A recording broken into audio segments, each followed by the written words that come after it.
Well, we have ourselves quite a big keystone here today. This is new. I'm back, and we're going to be talking about Delirium today. GGG constantly outdoing themselves with these new keystones. Most of you who watch my content are going to know that I'm definitely going to make a video on this one, as Delirium is one of the major league mechanics that I typically do. I call it like, one of the big three, I guess. We got Legion, Strongbox, and Delirium almost always on my maps, and typically it's Delirium Mirror when I'm farming, because I typically do 8 mod corrupted maps, so you can't really put the Delirium orbs on there. To get 8 mod corrupted map Delirium orbs would be prohibitively expensive and kind of dumb in terms of investment typically. Consequently, I typically run Delirium Mirrors, and then there's a challenge with Delirium Mirrors. To maintain the mirror as you're running through, you get more credit for more monsters killed, more quantity rarity multipliers all over the place.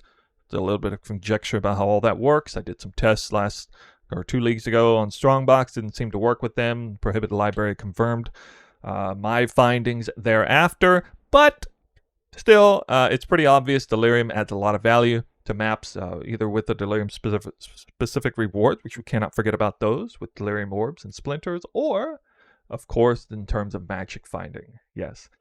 Now, one thing I want to get out of the way before I forget in making this video is pay close attention this league to the price of Delirium orbs. I wouldn't be surprised if they're double or even triple what they were in previous leagues. Even the splinters might be more expensive now, although simulacrums have really been knocked down a peg in previous leagues for a variety of reasons.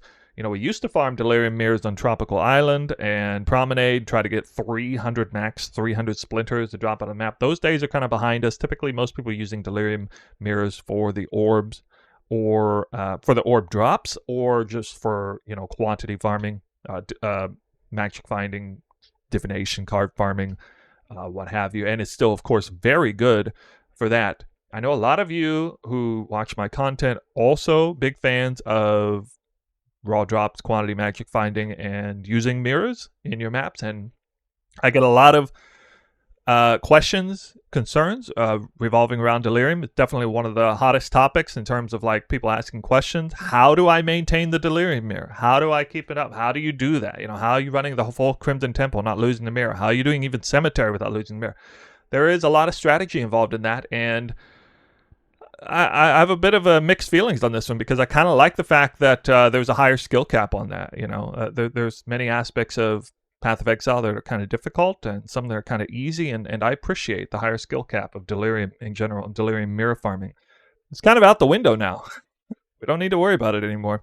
So a little bit mixed feelings on that, but personally, I am happy to see that the downside is pretty significant, with no orbs, no splinters, which means I may still be farming Delirium mirrors the standard way and trying to get, the most I can get out of it, strategically farm the map, getting the most amount of value I can. But there's no doubt that the floor has been raised. The floor has been raised a lot in terms of Delirium mirror farming. We can now take our time and do it, so, which is good, which is good for anyone who's new, or anyone who's having struggles, or anyone who doesn't necessarily want to do an ultra zoom build and try to beat the timer and everything. I'm happy to see it there. It's good for the game, I think, this change. Very interesting. But yeah, I think we're going to have to pay close attention to the price of Delirium orbs, even the splinters. There might be a major whiplash effect in terms of that, which I may get paid in a big way if I run mirrors standard way. But anyway, yeah, you can choose. If you have trouble with the mirrors, if you want to kind of slow down a little bit, not have to worry about it. If you're intensely focused on magic finding, quantity, or divination card farming, this is going to be the keystone for you, for sure. And especially if you want to run it on a wide variety of maps that typically aren't suitable for it. Now, I figured out a way to make Crimson Temple work with Delirium mirrors pretty well. I can even make Cemetery work pretty well with them. That can be quite hard. But we got other maps, big Apothecary maps, Haunted Mansion, Defiled Cathedral is going to be huge for this. Even I couldn't handle Defiled Cathedral with the Delirium mirror standard run through, trying to run a circuit like that.